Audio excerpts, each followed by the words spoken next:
Hai, selamat datang kembali. Di video kali ini, kami akan merangkum salah satu film berjudul Murderer yang rilis pada tahun 2014.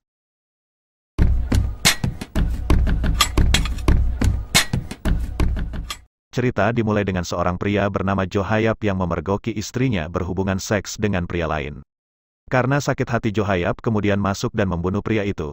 Tidak hanya itu, dia juga membunuh istrinya sendiri. 6 tahun kemudian, ada anak yang sering diganggu bernama Yong-ho ketika dia pulang dari sekolah. Dia sering sendirian dan berhenti di bawah jembatan untuk membersihkan tas di sungai. Tiba-tiba dia mendengar telepon berdering. Yong-ho menoleh dan melihat seorang gadis bersembunyi di bawah jembatan. Tepat ketika Yong-ho akan pergi, tiba-tiba sebuah mobil di jembatan bertanya seorang gadis berbaju kuning. Yong-ho melihat gadis di depannya sejenak kemudian berkata dia tidak melihat siapapun. Mobilnya pergi dan begitu pula gadis. Ketika tiba di rumah, Johayab yang merupakan ayah Yong-ho sedang sibuk membersihkan kandang anjing ternak mereka. Jadi setelah ibu Yong-ho meninggal, Johayab dan anaknya pindah ke desa. Yong-ho banyak membantu pekerjaan rumah dari menjemur pakaian hingga memasak. Johayab sangat acuh tak acuh pada Yong-ho, sehingga dia bahkan tidak pernah berbicara. Tetapi jauh di lubuk hatinya dia sangat mencintai putranya. Yong-ho juga memiliki lukisan yang sangat bagus dengan bakat sejak kecil. Keesokan harinya di sekolah, gadis yang Yong-ho temui adalah siswa baru di kelasnya. Nama gadis itu Jisoo. Sepulang sekolah, Yong-ho kembali ke bawah jembatan dan melihat kehadiran Jisoo. Menyadari Yong-ho ada di sana, Jisoo berpikir bahwa Yong-ho dikirim oleh anak nakal di kelas untuk mengerjainya. Yong-ho lalu meminta maaf dan pergi dengan perasaan bersalah. Karena Jisoo menuduh Yong-ho, Jisoo mengajak Yong-ho menerbangkan layang-layang, tapi sayangnya Yong-ho tidak pandai menerbangkan layang-layang. Di pagi hari sebelum berangkat sekolah, Yong-ho membantu ayahnya di peternakan anjing. Yong-ho kemudian meminta rantai yang tidak terpakai dan juga meminta uang tambahan dengan alasan membeli perlengkapan sekolah. Setelah itu Yong-ho mandi sangat bersih dan harum. Yong-ho datang ke Jisoo dengan penampilan baru dan membawa makanan dari uang yang diberikan ayahnya. Yong-ho berniat mengajak Jisoo untuk makan bersama. Tapi Jisoo menolak dan membuang makanan tersebut. Aksinya terlihat oleh preman kelas dengan pimpinannya dan Yong-ho takut. Saat Jisoo ingin pergi, dia ditahan oleh pemimpinnya. Tak tahan melihat Jisoo diganggu oleh mereka. Yong-ho mencoba membantunya, tetapi malah dipukuli oleh mereka. Yong-ho tidak berani melawan sampai wali kelas mereka menyadarinya. Saat merawat luka Yong-ho, sang guru mencoba menyemangatinya dan meminta Yong-ho untuk lebih percaya diri. Menurut guru, Yong-ho tidak boleh diremehkan oleh siapapun karena Yong-ho adalah anak yang berbakat. Jisoo di sisi lain sedang makan bersama ayahnya yang selalu memaksa Jisoo menjadi seorang anak yang berprestasi.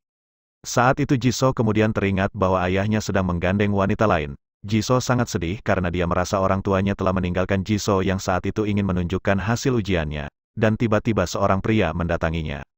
Ketika dia pulang dari sekolah, Jisoo berdebat dengan ibunya karena dia sering mabuk. Jisoo tampaknya tidak diperhatikan oleh orang tuanya sendiri dan akhirnya memutuskan untuk pergi ke jembatan. Di sana dia melihat Yong-ho mencoba menerbangkan layang-layang lalu berjalan ke arahnya.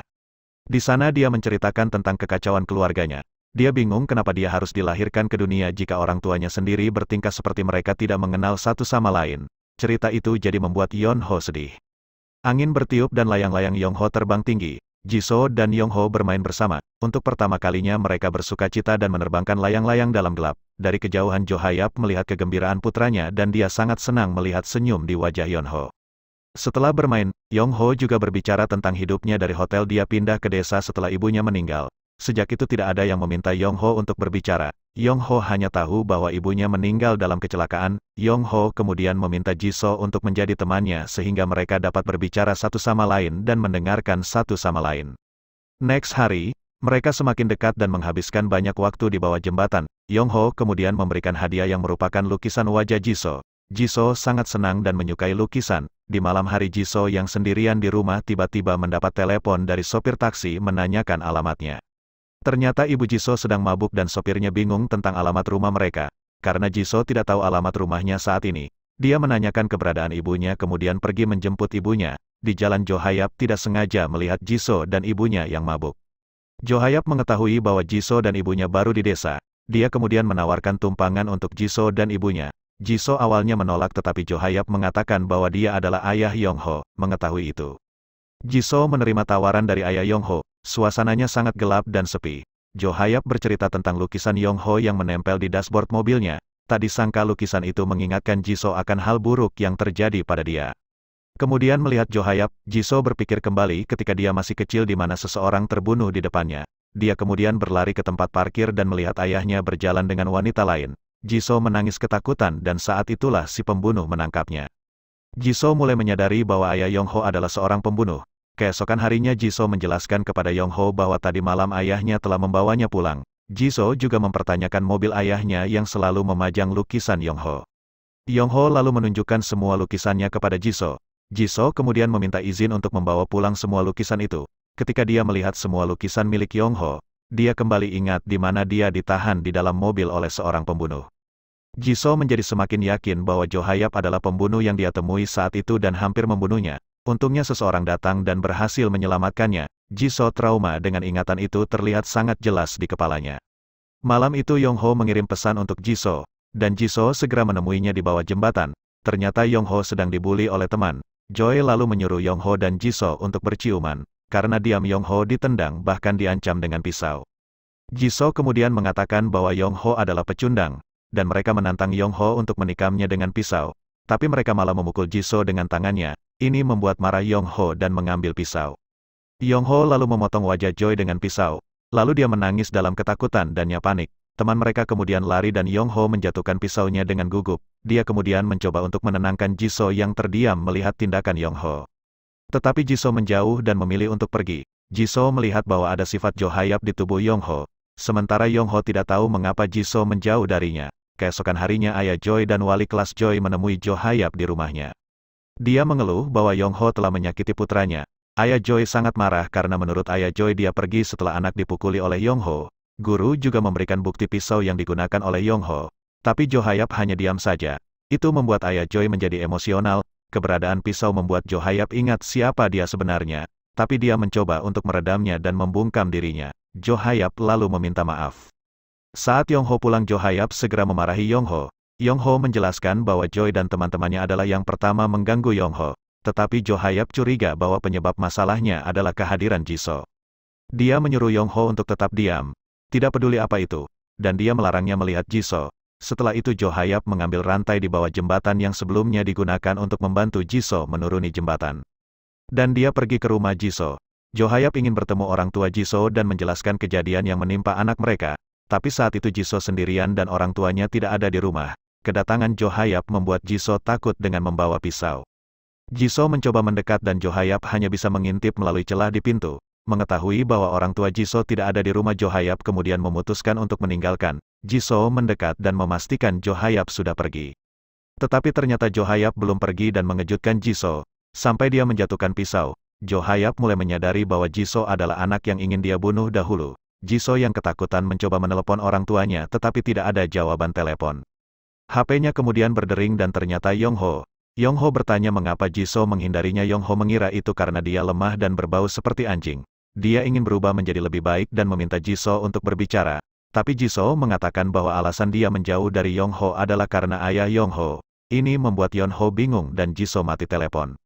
Jo Hayap kemudian masuk ke kamar Yongho.